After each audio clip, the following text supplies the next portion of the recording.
ताकि हमारी जमीन का भी काम आ जाए और कम कीमत में उपलब्ध हो। साथियों, किसानों को सौर ऊर्जा दाता बनाने पर भी हम काम कर रहे हैं। पीएम कुसुम योजना से सोलर पंप के लिए खेत खाली पड़ी जमीन में छोटा सा सोलर प्लांट लगाने के लिए सरकार मदद दे रही है। इससे किसान मुफ्त बिजली भी उपयोग कर पाएगा और बाकी बिजली सरकार खरीदेगी। अब तो मोदी ने हर परिवार के बिजली बिल को जीरो करने का बेड़ा उठाया। पीएम सूर्यघर मुफ्त बिजली योजना बनाने के पीछे यही उद्देश्य है। इसके तहत घर की छत पर सोलर पैनल लगाने के लिए सरकार मदद करेगी। बैंक खाते में पैसा डाले, जितनी जरूरत हो उतनी मुफ्त बिजली का उपयोग करो और बाकी बिजली सरकार को बेच दो, कमाई करो। यानी बिल भी जीरो और बिजली से कमाई भी। ये होता है मोदी की गारंटी का मतलब।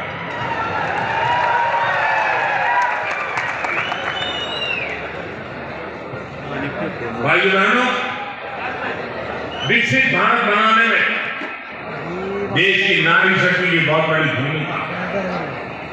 मोदी गांव की अपनी करोड़ों बहनों को सशक्त करने में जुटा। 10 वर्ष में हमने 10 करोड़ बहनों को स्वयं सहायता समूहों से जोड़ा है। आज ये बहनें गांव की अर्थव्यवस्था को गति दे रही है। हमारे प्रयासों से कुछ समय के भीतर 1 करोड़ बहनें लखपति दीदी बनी है। आंकड़ा बहुत बड़ा है। 1 करोड़ बहनें मेहनत करके, कमाई करके लखपति दीदी बनी है। और अब मोदी ने गारंटी दी है कि मैं 3 करोड़ बहनों को लखपति दीदी बनाऊंगा। और तभी तो हिंदुस्तान कोने कोने में हर माँ, हर बहन, हर बेटी एक ही बात कह रही है, फिर एक बार, फिर एक बार, फिर एक बार। भाइयों बहनों, भाजपा के प्रयासों के बीच आपको कांग्रेस की एक्सरे मशीन के सावधान रहना है। कांग्रेस के नेता, कांग्रेस के साझादे गली गली में घूम करके कह रहे हैं तो उनको मौका मिलेगा तो वो आपका एक्सरे निकालेंगे। आपके लॉकर में क्या पड़ा है, आपके बैंक में क्या खाते में पड़ा है, आपके घर में कितना सोना पड़ा है, कितने पैसे पड़े हैं, ये सारा उसका हिसाब किताब लगाएंगे। और फिर कहते हैं वो हम बांट देंगे, ज्यादा जो है ले लेकर के बांट देंगे। इतना ही नहीं, वो एक ऐसे टैक्स की बात कर रहे हैं। आज आप हर माँ बाप मेहनत करके कुछ न कुछ बचत करता है, अपनी जरूरत को कम करके बचत करता है, क्योंकि उसके मन में रहता है कि मरने के बाद बच्चों को कुछ दे करके जाऊं, अपने संतानों को कुछ दे करके जाऊं, और इसलिए वो कुछ न कुछ बचत करता है।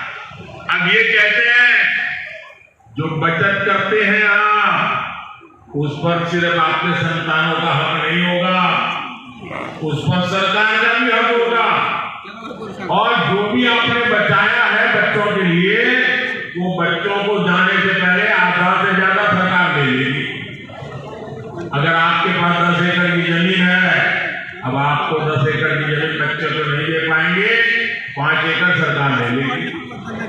आपने गांव में घर है, शहर में घर बनाया है, तो घर गया समझ लीजिए।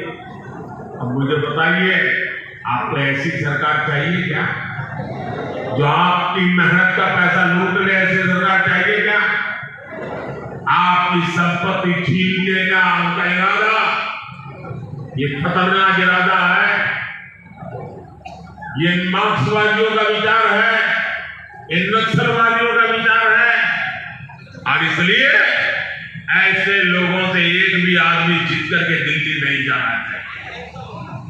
इन सब से आपको कांग्रेस से सतर्क रहने की जरूरत है, और उनके सारे साथी भी ऐसे ही है। साथियों, आज अयोध्या में 500 साल के बाद मंदिर बना। राम मंदिर बनने से हर कोई खुश है। आप खुश है कि नहीं है? अब मुझे बताइए भाई कि अंग्रेजों के जाने के बाद, देश आजाद होने के बाद पहले ही दिन राम मंदिर का काम शुरू होना चाहिए था, नहीं होना चाहिए था? इतने साल कौन लटका रहा?